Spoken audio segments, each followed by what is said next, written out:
इस व्लॉग में गाइस आज हम जाने वाले खाटू श्याम धाम। जैसे कि आपने लास्ट व्लॉग में देखा ही होगा कि हम खाटू श्याम धाम के लिए निकल चुके थे, बस की यात्रा थी। तो गाइस चलो खाटू नरेश की यात्रा कंटिन्यू करते हैं। सो गाइस, जब भी आप खाटू श्याम धाम जाओ तो आप अपने व्हीकल से अवॉइड करना जाना। जैसे कार से अगर आप जाओगे खाटू श्याम धाम तो वहाँ पे ट्रैफिक वगैरह बहुत ज़्यादा लग जाता है रोड पे ही, और बसेस वगैरह स्टक हो जाती है, तो कार वगैरह स्टक हो जाती है। तो मैं आपको यही बताऊंगा कि आप बसेस से जाना। बस गाइस वहाँ पे ट्रैफिक वगैरह बहुत ज़्यादा मिलेगा आपको, वहाँ पे बसेस वगैरह सब रुकी होगी, कार भी रुकी हुई होगी। और गाइस फिर हमने ई रिक्शा ले लिया था। ई रिक्शा ने हमको खाटू श्याम धाम के आगे वाले गेट पे उतार दिया था, फर्स्ट गेट पे उतार दिया था। और कई ई रिक्शा वाले शॉर्टकट रास्ते से जा रहे थे, वहाँ पे उन्होंने खाटू नरेश के गेट के मेन गेट के आगे उतार दिया था, तो वो भी सही था। और कई ई रिक्शा वाले पैसे भी ज़्यादा ले लेते हैं और दूर उतारते खाटू श्याम वाले गेट से। तो इसलिए मैं आपको यही बताना चाहूँगा कि खाटू श्याम वाले धाम के आगे वाले गेट पे उतरना, जिससे कि डायरेक्ट दर्शन होते हैं, वहाँ पे उतारते हैं कई ई रिक्शा वाले। तो गाइस फिर हम लग गए थे लाइन में वहाँ पे खाटू श्याम धाम के, और फिर हमको तो सिर्फ 2-3 सेकंड ही मिले दर्शन करने के लिए। सबको ही 2-3 सेकंड मिलते हैं क्योंकि फटाफट वो करते हैं कि भीड़ ना लगे जिससे। गाइस फिर हम निकल चुके थे खाटू श्याम के लिए दर्शन करने के लिए। तो गाइस चलो फटाफट चलते हैं, लेट्स गो गाइस, बोलो खाटू नरेश की जय।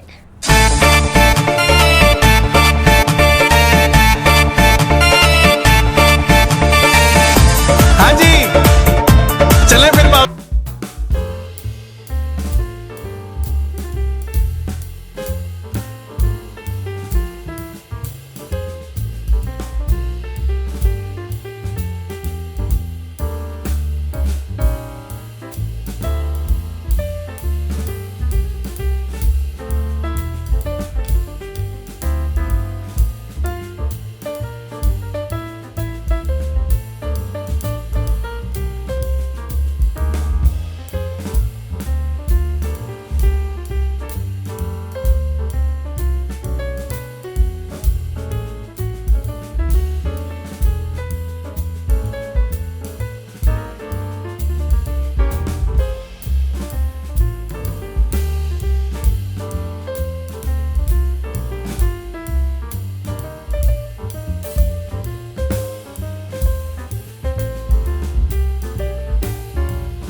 हेलो गाइस, तो गाइस हम पहुंच चुके थे बाबा खाटू श्याम जी के दर्शन करने के लिए और यहाँ हम लाइन में लग चुके थे।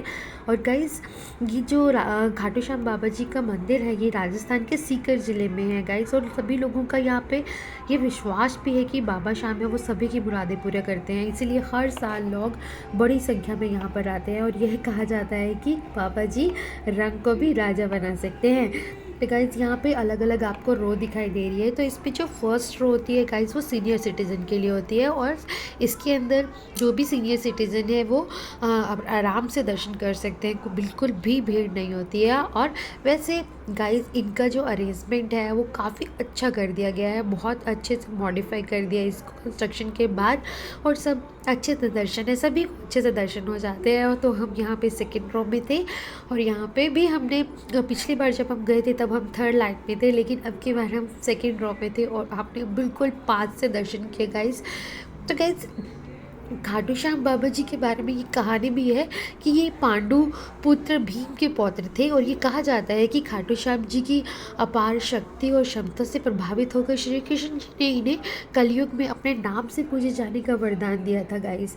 और ये कहानी क्या है, तो चलो इस कहानी के बारे में हम बात करते हैं। तो जब लक्ष्य ग्रह की घटना में प्राण बचाकर वन भटकते भटकते पांडवों की मुलाकात हिडिंबा नाम की राक्षसी से हो जाती है, और ये भीम को पति रूप में प्राप्त करना चाहती है। तो माता कुंती की आज्ञा से भीम और हिडिंबा का विवाह हो जाता है, जिससे कि घटोत्कच का जन्म होता है। और घटोत्कच का जो पुत्र हुआ वो बब्रीक, जो अपने पिता से भी शक्तिशाली और मायावी था। और ये बब्रिक है गाइस, देवी का उपासक था। तो देवी के वरदान से उसे 3 दिव्य बाण प्राप्त हुए थे, जो अपने लक्ष्य को भेद कर वापस लौट आते थे। इनकी वजह से बब्रिक अजय हो गया था।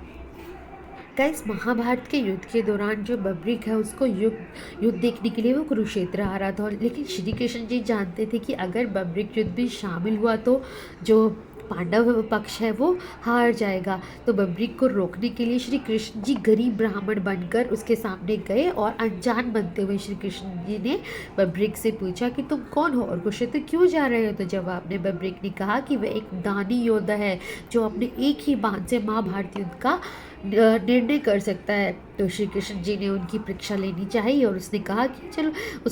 उसने एक बाण चलाया जिससे पीपल के सारे पत्तों में छेद हो गया और एक पत्ता श्री कृष्ण के पैर के नीचे था, इसीलिए बाण है वो पैर के ऊपर उठ गया।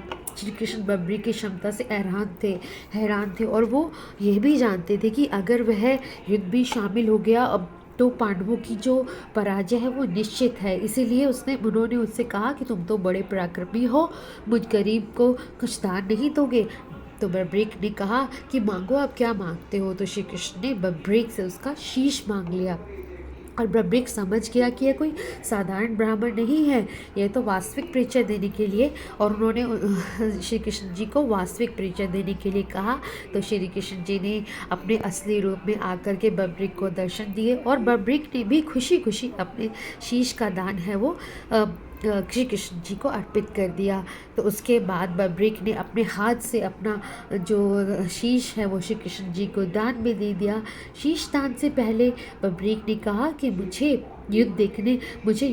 पूरा युद्ध देखना है। इसलिए श्री कृष्ण जी ने बब्रिक के कटे हुए सर को एक ऊंचे से स्थान पर है वो रख दिया।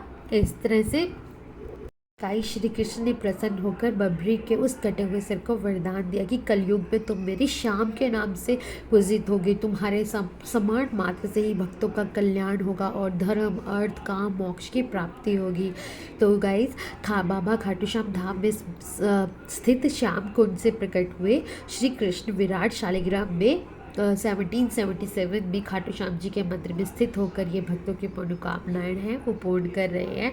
हर साल खाटू श्याम जी का मेला लगता है, लेकिन लाखों की भीड़ में लोग बाबा खाटू श्याम जी के दर्शन के लिए आते हैं और अपनी मनोकामना पूर्ण करते हैं। और यह बाबा खाटू श्याम जी को हारे का सहारा, खाटू श्याम जी, खाटू का नरेश और शीश का दानी, इन सभी नामों से भक्तजन है वो पुकारते हैं और अपनी मनोकामना है वो पूर्ण करते हैं।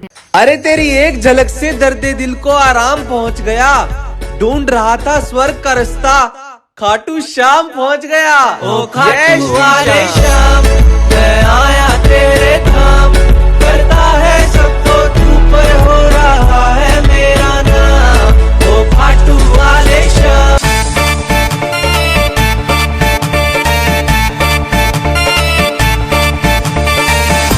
हाँ जी, चले फिर बाबा की नगरी, हो जाए तैयार, आ जरा।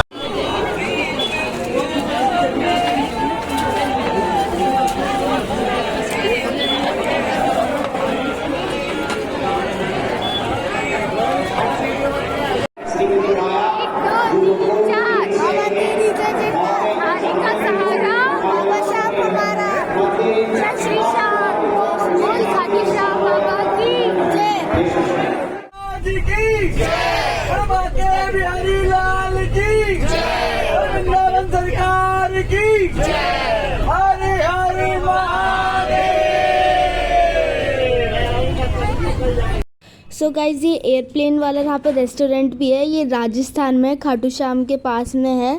तो एयरप्लेन वाला रेस्टोरेंट है, इसके अंदर आप 150 रुपीज़ के अंदर खाना के सबका। सो गाइज़, फिर हमारे खाटू श्याम जी के दर्शन हो गए थे। फिर खाटू श्याम जी के दर्शन होने के बाद फिर हम होटल पे आए। होटल पे हमने थोड़ा बहुत रेस्ट किया और उसके बाद हम निकल गए थे बस में अपने घर के लिए। तो खाटू श्याम के दर्शन अच्छे से हो गए थे गाइज़। तो अब हम जा रहे हैं अपने घर। तो गाइस चलो चलते हैं अब घर पे। ये देखो गाइस, पूरा नाइट का व्यू है, पूरी रात हो चुकी थी तो हम निकल रहे थे, देखो। तो गाइस चलो चलते हैं। तो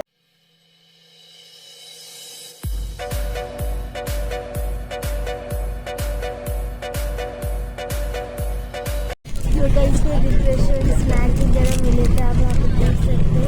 यहाँ पे चिप्स वगैरह, फ्रूटी थी। तो गाइस, फिर यहाँ पे हमने चिप्स वगैरह खाई और उसके बाद फिर हमारे यहाँ पे बस रुक गई थी चाय ब्रेक के लिए, टी ब्रेक के लिए। इस होटल पे रुकी थी गाइस, यहाँ पे टी ब्रेक के लिए आशीर्वाद पंजाब ढाबा, इस पे रुकी थी। तो गाइस चलो दिखाता हूँ आपको।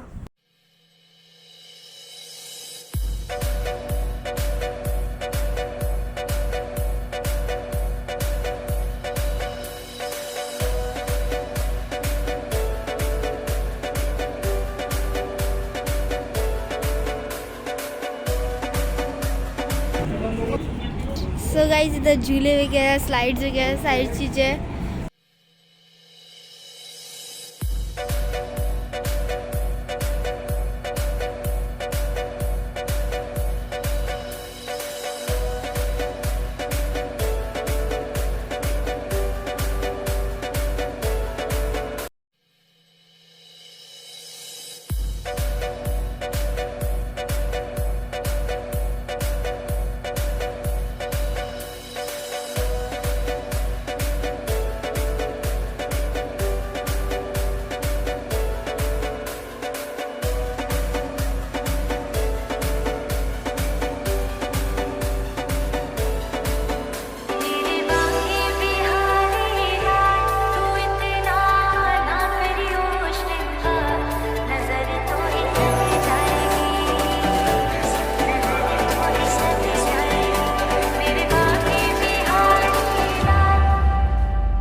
यहाँ पे बाहर बैठे हैं, कुछ लोग अंदर बैठे, कुछ लोग बाहर बैठे हैं। तो वो रही हमारे सामने बस, ये रही मम्मा।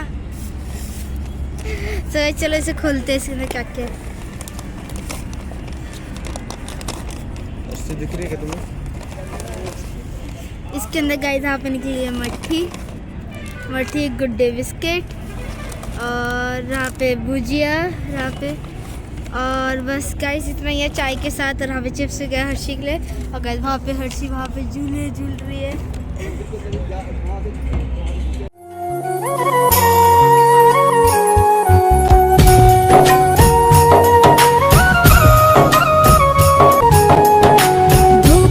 सो गाइस फिर हम ऐसे ब्रेक के लिए रुके थे। यहाँ पे ओल्ड राव है, ये ओल्ड राव होटल है, इसके अंदर हम यहाँ पे रुके थे। आप देख सकते हो यहाँ पे शॉप वगैरह सब कुछ है, ओल्ड राव होटल। तो यहाँ पे हम रुके थे, पार्किंग वगैरह। यहाँ पे नाइट के इतना टाइम हो चुका था, रात हो चुकी थी, तब भी इतने सारे लोग आ रखे थे यहाँ पे। आप देख सकते हो यहाँ पे बहुत सारे गेम्स वगैरह भी थे, एंजॉय कर सकते हैं। बिल्कुल एक मॉल टाइप बना रखा था। तो गाइस चलो आप देखो।